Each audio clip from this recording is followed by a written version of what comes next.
My name is Tinta Alli. I never thought that I'll become a refugee, ever. I'm originally from Ivory Coast. I'm on a scholarship, sanctuary scholarship from the Open University, studying PPE, which stands for Politics, Philosophy, Economy. My story is quite a very long one. It's a very long story. I'm originally from Ivory Coast, but we say Cote d'Ivoire in French. Back in 2001 to 2002, there was a civil war between different factions of different community, different ethnicity, different political parties that sank the country into a complete chaos. And sadly, my father was a victim of that war.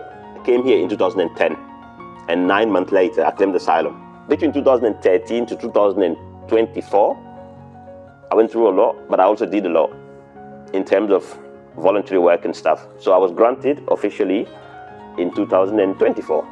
At the court, we went to tribunal again to challenge the case, and I won the case. So now I'm a refugee. If you're not a refugee, you don't have an official status. So basically, it's almost impossible for you to study in this country.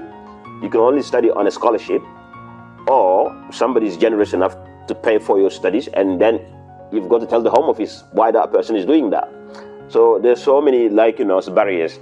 And I was desperate, and I said, I'm somebody who likes to read books. I'm very academic. This is who I am. And my dad really was probably one of the reasons why I'm like that. And I said, I know my life is taking a very long journey and a wrong turn at this point, but I'm going to have to study something. So when I applied for the Sanctuary Scholarship, they gave me the partial one to study the Access module. And then after the Access, I thought, well, and then what? Where am I going to go from now? And then I spoke to one of the ladies at the Open University, and she told me, look, Tinta, I've checked your record based on what you've been doing. You've been attending, you've been you've submitted your assignment all on time, everything. You've never missed any single conference. You should try to apply for the full Sanctuary Scholarship. You never know, they might select you, your record is quite good. And that really gave me a boost of energy. I said, you know what, maybe I'm not special, but I'll do it anyway. So I did the full Sanctuary Scholarship, but I was not hopeful. Honestly, at the time, I also applied for Manchester University, Liverpool University, Bradford University, Leeds University. I just wanted to study, I just wanted to do something. And I remember 24 hours before I got the call from the Open University saying that I've got the scholarship, somebody stole my bike in my flat. And that was terrible. And I was desperate.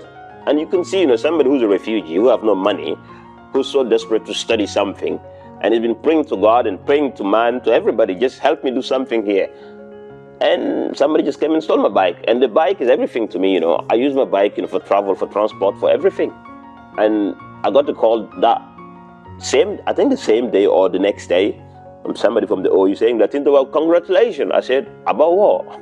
Have you checked your email? I said, no, I've not been checking my email, for nearly 4 days. Well, you've got the scholarship. I said, which one? He said, from the Open University. And I could not believe it. Is this really true? No, I need to wait. So I had to walk into the house, sat down, pick my laptop. I said, no, because the phone is not good enough. I'll check the laptop to see the full email. And they've sent me this beautiful PDF, letter. I said, are you kidding me? I've just been given a full scholarship. No way. No, still, I'm going to have to wait for 24 hours before I tell anybody. And I did. I did wait for 24 hours before telling the community. And the news just went like a wildfire. Everybody said, finally, Tinta has got something. I'm studying PPE, Politics, Philosophy, Economy, because of my background. Even though my father was a businessman, but sometimes also I call him a philosopher, because I believe he was. He always give you quotes. He give you some African proverbs and things like that. But at the same time also, he wanted me to read a lot. My father really used to, he used to read books, but he also used to bring me books. And I remember one day, that was in 1998, when he told me, look, if you want to be a businessman, you have to know a few things. You need to understand the current political system in the country where you're living in. You need to understand basic economy, basic finance and transactions and stuff. And you need to be somehow a philosopher, just to wrap everything around. That was my father saying. And because of that, I read almost anything. any books, but I'm more focused in politics, philosophy, and economy and physics and stuff. These are the subjects that really get me going. So when I got the scholarship, I say, oh well, here we go. I'm gonna go for PPE. And everybody I've spoken to, they say, oh well, we're not surprised. That's the subject you should study. And I've been enjoying it ever since. It's the best subject ever I've ever been to. My goal at some point is to be a diplomat and at the same time an academic, because I love academia. I was at a point where I felt like, what, Tinta, you are a very super optimistic person, but I don't think you're ever going to make it, because who's going to give you a scholarship? There are tons of people out there who want to get a scholarship. I mean, if you don't get it, and your immigration status also is, becoming a cumbersome and very, difficult for you. So I don't think I was going to make it. Either I wait, I don't know for how long, and then when I get my status, I just go and work and live my life. Academia, I don't think it's going to happen. That's how I used to think. And out of nowhere, boom, the OU comes into rescue mode. So when I got that scholarship, I thought, oh my God, I've just been given the key to the future. Now, I can call myself an academic because I do a lot of research, I read and I write, and I'm doing all of this on a sanctuary scholarship.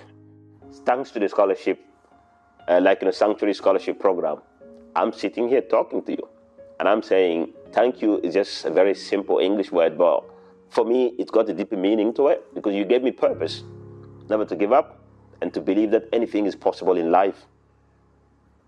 And that is what I call a miracle.